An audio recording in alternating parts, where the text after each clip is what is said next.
பிஸ்மில்லாஹிர் ரஹ்மானிர் ரஹீம்.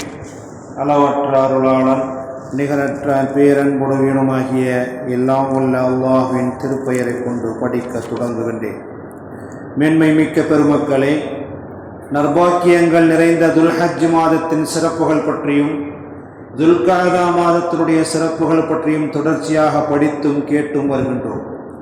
ஹஜ்ஜுடைய மாதம் இஸ்லாத்தின் 50 கடமைகளில் ஒன்றான 5வது கடமையான ஹஜ்ஜை நிறைவேற்றக்கூடிய மாதம். அரஃபா என்னும் சிறப்புக்குரிய நாளை கொண்டும் சஃபா மருவா என்னும் இறைவனின் அத்தாட்சியை கொண்டும் மகாமே இப்ராஹிம் என்னும் அத்தாட்சியை கொண்டும் துல்ஹஜ் மாதத்தை அல்லாஹு தஆலா கண்ணியப்படுத்தி வைத்திருக்கின்றான். மேலும் தியாகங்களின் அடையாளமாக குர்பானி என்னும் மேன்மையான அமல் உலக முஸ்லிம்களால் நிறைவேற்றப்பட்டு வருகின்றன. இந்த அமலை, அதாவது குர்பானி என்னும் அந்த அமலை கொடுக்கக்கூடிய பெருமக்கள், நிய்யத்து செய்தவர்கள் தங்களது நிய்யத்தை மன தூய்மையோடு இஹ்லாஸோடு வைத்திருக்க வேண்டும். குர்பானியை இறைவனுக்காக மட்டுமே கொடுக்கின்றேன் என்று செய்ய வேண்டும். அந்த நிய்யத்து தான் பலமான ஒரு உயர்ந்த அமலாக கணிக்கப்படும். தொழுகையை எப்படி நிறைவேற்றுகின்றாயோ அதுபோன்று இறைவனுக்கு அறுத்து பலியிடக்கூடிய அந்த குர்பானியை இறைவனுக்காக நிறைவேற்றுங்கள் என்று திருக்குர்ஆன் நமக்கு சொல்லி காட்டுகின்றன. குர்பானி செய்யக்கூடிய பெருமக்கள் தங்களுடைய நிய்யத்தை இஹ்லாஸுடன் வைத்திருக்க வேண்டும்.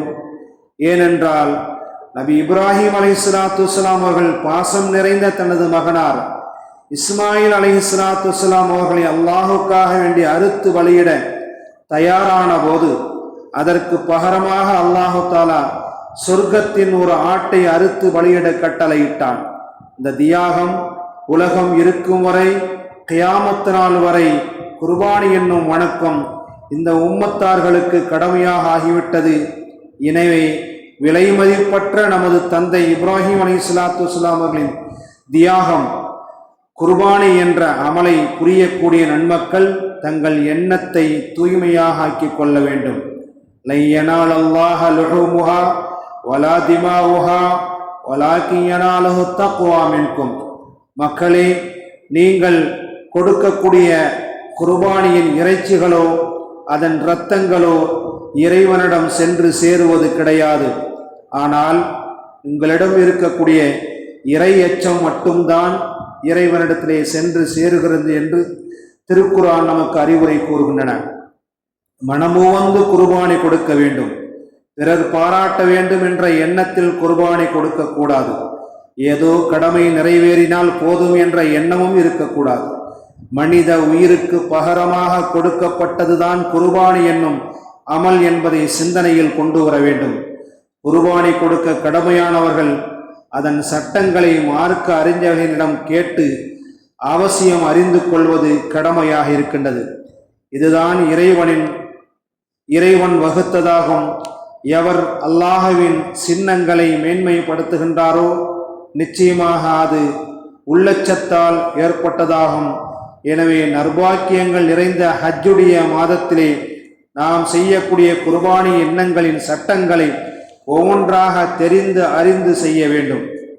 உதாரணத்துக்கு, ஒரு மனிதர் ஒரு குடும்பத்தில் எத்தனை பேர் தனித்தனியாக இந்த நிசாபின் அளவுக்கு குர்பானி கொடுக்கக்கூடிய அளவுக்கு செல்வத்தை பெற்றிருக்கின்றாரோ அத்தனை பேரின் மீதும் குர்பானி கடமையாகும்.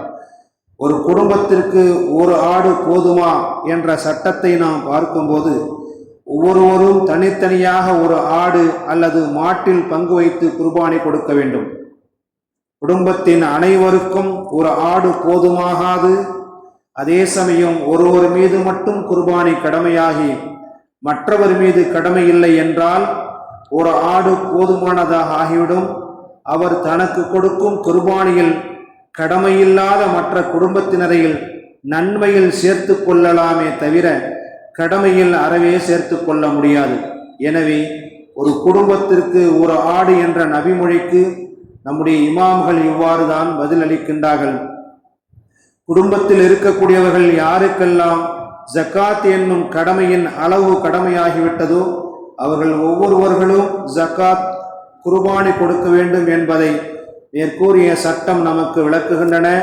இன்னும் அதிகமான குர்பானியின் சட்டங்கள் தெரியாத பெருமக்கள் அறிஞர்களிடம் கேட்டு அதை தெரிந்து சரியான முறையிலே இறைவனுக்காக வேண்டி நிறைவேற்றப்படக்கூடிய அந்த கடமையை செவ்வனே செய்வதுதான் மிகச் சிறந்தது என்பதை புரிந்து நாம் ஒவ்வொருவர்களும் நம்முடைய எண்ணங்களை தூய்மையாக்கி நாம் கொடுக்கக்கூடிய அந்த குர்பானியின் உயர்வையும் மதித்து அந்த குர்பானியினுடைய எண்ணத்தில் இருக்கக்கூடிய நாம் நம்முடைய அந்த அமல்களை அல்லாஹு தஆலா கபூலாக்குவானாக.